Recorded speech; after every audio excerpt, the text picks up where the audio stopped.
మధ్యన ఒకటి ఒక మహిళ తెలుగులోనే మాట్లాడుకొచ్చింది. ఒక తల్లి, తండ్రి కూడా. వాళ్ళ అమ్మాయి 15 ఏళ్ళో, 16 ఏళ్ళో ఒక ముస్లిం అబ్బాయిని ప్రేమించింది. ఆ విషయం మాకు తెలీదు. అమ్మాయి కనిపించట్లేదని పోలీస్ స్టేషన్ కంప్లెయింట్ చేస్తే రోజున పోలీసులు రమ్మన్నారు. అక్కడ మా అమ్మాయి ఉంది. ఎళ్ళబోతుంటే మీరు ఆగండి అని చెప్పారు. ఏంటి అంటే అమ్మాయి లవ్ మ్యారేజ్ చేసుకుంది అబ్బాయినని చెప్పారు. అదేంటి మైనర్ అమ్మాయి కదా అంటే వాళ్ళ మతాచారాల ప్రకారం చేసుకుందని చెప్పారు. మైనర్ అమ్మాయిని అట్లా చేసుకోవడానికి వీల్లేదు కదంటే వాళ్ళ మతాచారాల ప్రకారం కరెక్ట్ అన్నారు. కానీ ఇక్కడ మా మతాచారాల ప్రకారం మేమేం మతం మార్చలేదు కదంటే అమ్మాయి మారిపోయింది అని చెప్పారు.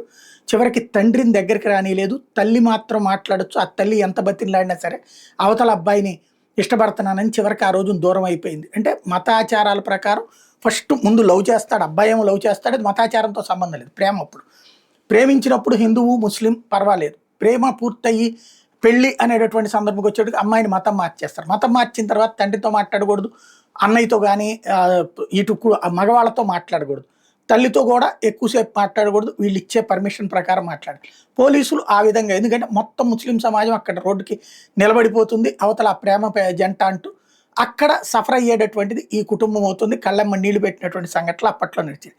అయితే ఉత్తరప్రదేశ్లో యోగి ఆదిత్యనాథ్ జమానా కాబట్టి అక్కడ ఇప్పుడైతే వర్కౌట్ కావట్లేదు. తాజాగా హమీర్పూర్లో 14 ఏళ్ల హిందూ బాలికని పెళ్లి చేసుకోవడానికి మహమ్మద్ అరీఫ్ ప్రేమ అన్నాడు, వాళ్ళది పెళ్ళి అన్నాడు. ముస్లిం కుటుంబం అని రహస్యంగా వివాహం చేసుకోవాలని భావించి బురకా ధరించమని బలవంతం చేసినప్పుడు అమ్మాయి అడ్డం తిరిగింది. అంతకుముందు అబ్బాయి నువ్వు హిందూగానే ఉండొచ్చు, నేను ముస్లింగానే ఉండొచ్చు అన్నాడు. కానీ పెళ్లి టైంకి వచ్చాడు బురకా వేసుకోమన్నాడంటే అమ్మాయి అడ్డం తిరిగింది. తల్లిదండ్రులకి చెప్పింది నాకు ఇట్లా ఇష్టం లేదని.